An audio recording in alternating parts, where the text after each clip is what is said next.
Degree முடித்தவர்களுக்கு ரூபாய் 93,000 சம்பளத்தில் மத்திய அரசு வேலை. CWCயில் உதவியாளர் வேலை. மத்திய அரசின் முக்கிய நிறுவனங்களில் ஒன்றான மத்திய சேமிப்பு கிடங்கு நிறுவனம் காலியாக உள்ள பணியிடங்களை நிரப்புவதற்கான அறிவிப்பை வெளியிட்டுள்ளது.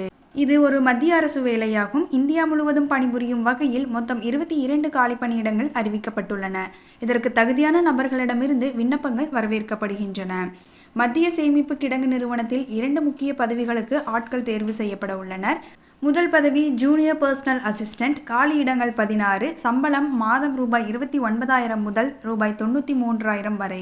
கல்வி தகுதி: அங்கீகரிக்கப்பட்ட பல்கலைக்கழகத்தில் ஏதேனும் ஒரு பிரிவில் பட்டம் பெற்றிருப்பதோடு 1 வருட கால அலுவலக மேலாண்மை மற்றும் செயலர் பயிற்சி சான்றிதழ் பெற்றிருக்க வேண்டும். ஆங்கில சுருக்கெழுத்தில் மணிக்கு 80 வார்த்தைகள் மற்றும் ஆங்கிலத்தில் தட்டச்சில் மணிக்கு 40 வார்த்தைகள் வேகம் அவசியம்.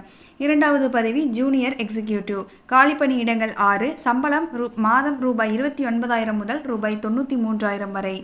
கல்வி தகுதி: அங்கீகரிக்கப்பட்ட பல்கலைக்கழகத்தில் இந்தியை ஒரு விருப்ப பாடமாகவும் ஆங்கிலத்தை முதன்மை பாடமாகவும் கொண்ட பட்டம் பெற்றிருக்க வேண்டும்.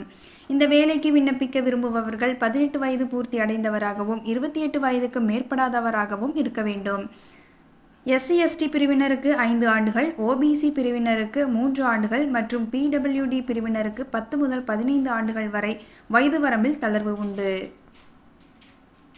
பொது பிரிவினர் மற்றும் OBC பிரிவினருக்கு ரூபாய் 1,350 செலுத்த வேண்டும்.